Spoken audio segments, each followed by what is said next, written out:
Hi there, this is Brian Schultz. I'm the Sales and Marketing Manager for Partner Communications Cooperative. This is how you install a digital adapter for your TV. As you see, it's going to come in a small box. We'll open it up and show you what's inside.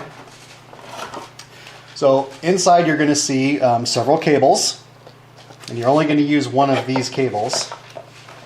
This is called a coaxial cable. You probably noticed these before coming out of the wall of your home. And the other cable is called an Hdmi, and it has an input like this, and this is used for your newer TVs, your high definition televisions. We'll show you both methods. So set aside your two cables, your user guide, we'll set that aside.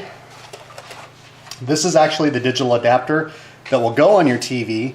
You only need this adapter if you have a older style TV, a tube TV, or any TV built before 2007 that you don't have a set-top box attached to.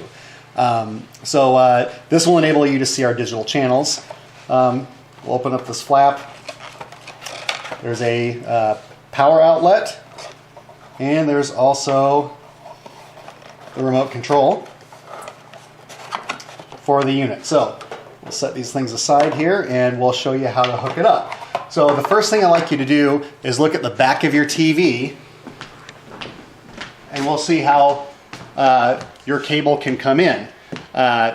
If you have an HDMI, remember that cord I showed you, you'll see an input that is shaped the same way as the cord.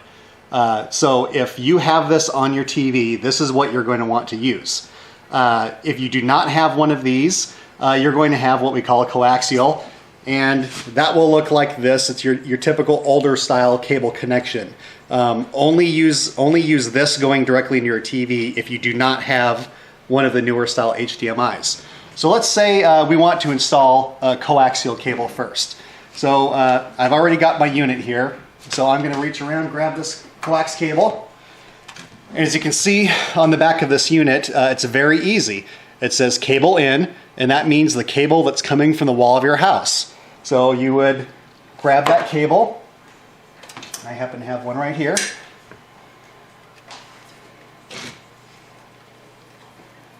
And you simply insert it and start threading it onto the threads.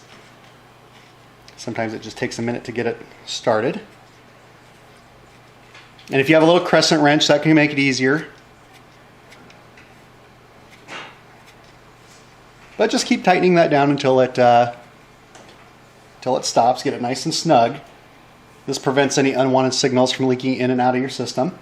Okay, so now we've got the cable in coming from the wall of our house into the cable in outlet. Now we're going to take the supplied cord, and where it says to TV, right below there, let's install it on this end first. So you install it the same way. You thread it on there.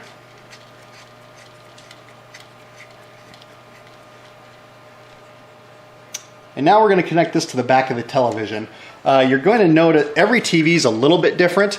Ours happens to be this sort of a tough location. Sometimes they stick right out of the back. Most times it's a little bit easier. So this one, bear with me while I get it in there. And sometimes it just takes a little finagling to get it started. And as you can see, I'll start to get this tightened up. And it'll get a little bit tougher as I go, but okay, so I've got that all nice and snug. So now I have the cable coming from the house going into the adapter, and then the cable going from the adapter to TV. So basically just follow the directions that are actually on the unit. It's a best practice now to just check and see that you have it set for channel 3. And there's a little switch that will go from 3 to 4. So again, this is for an old style TV that does not have one of the new HDMI adapters. So now we've got our cables in and it's time to power up. So simply take the power cord, and it says 5 volt DC in power, and that's yellow, and there's a little yellow bit. So you insert that there. I'm just going to let this hang for now. There's nothing wrong with that right now. And I'll power it up.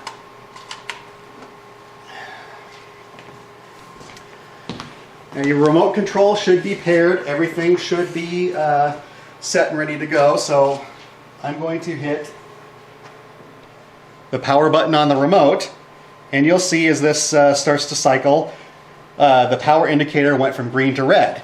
Now what's really important on this is if your TV was not set on channel 3 before, you're going to want to set it on channel 3 using your TV's original remote. That will allow the signal to come through. Remember, we put the adapter on channel 3. So that's how you install a DTA or a digital adapter on a TV that uses a coax connection only. Next we'll go through an HDMI connection. Okay, so now we're going to go ahead and install our digital adapter using the HDMI connectors. And remember, you're going to want to use this for your new flat style TVs to make sure you're getting the best signal possible, getting all those great looking HD channels. So let's take a look at the back of the TV, make sure we understand what that is. So a connector, a port that looks like this, it's kind of a square octagon, half octagon shape. That's called an HDMI, and you'll see it matches the cord, one of the included cords in the kit. So let's go ahead and plug that in first. I'm just going to make sure that they're lining up correctly. I'm also going to look and see what number of HDMI that I'm sticking it in, because this is going to be important when you end up setting up your TV. So it says number 1. I'm just going to remember I'm putting it in, and if you look at the adapter, it works the exact same way. There's only one HDMI port, so I'm going to plug the HDMI cable into that port. We'll continue on here. We're going to plug in the power just like before. The yellow power adapter plugs in just like that. And then finally, we're going to take the cable that's coming from our wall, because again, you only use this if you do not have a set-top box and you have an older TV. But it says cable in. That means go in from your cable. So we're going to take the coax coming from the wall and just thread it right on there like this. And just keep on tightening until it doesn't tighten anymore. Make sure you have a good solid connection. All right, I'm going to let that hang for a second so I can plug this in, and we'll go around to the front of the TV. All right, now that it's plugged in, I'd like to note that you can actually hide this adapter behind your TV, because the remote control works with a radio signal, so you can tuck it away out of the way and out of sight. And it's flashing red and green. Okay, so we've got the power plugged in, turned on. It flashed red and green for just a couple seconds, this power indicator. And to get it to turn on, we actually just hit the power button on the remote control.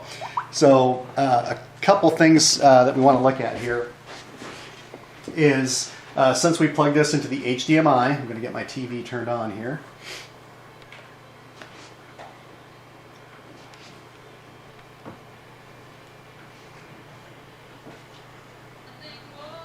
So since we had this plugged into the HDMI, we want to make sure that we're connected into the HDI, the correct HDMI input. So we've chosen the correct input, and now our digital cable's operating. And as you can see, we can scroll up and down in channels. These happen to be music channels. We'll scroll. So you're not going to have a program guide like you would with a box, but you're going to see the channel number and the appropriate network name on the television. Now, to actually make this remote control work with your TV, there's a very simple process. You'll see in the box that comes with your adapter, you're going to see a remote control user's guide. That will walk you through how to do this. I'm going to turn this volume down. It'll walk you through how to do this, but basically you look in the very back page of this guide and look for the brand of TV you have. It will give you a code. If you hit the setup button and hold it down until this light on the top of your remote turns green, then you simply punch in the code given on the back of this guide and hit power. If it turns your TV off, you know that it's working. If that doesn't work, you'll try it again with a different code. There's usually multiple codes for each brand of TV, and you just go through until that works for you. If you need any help, you can always feel free to call our help desk at 877-433-2606. Thank you.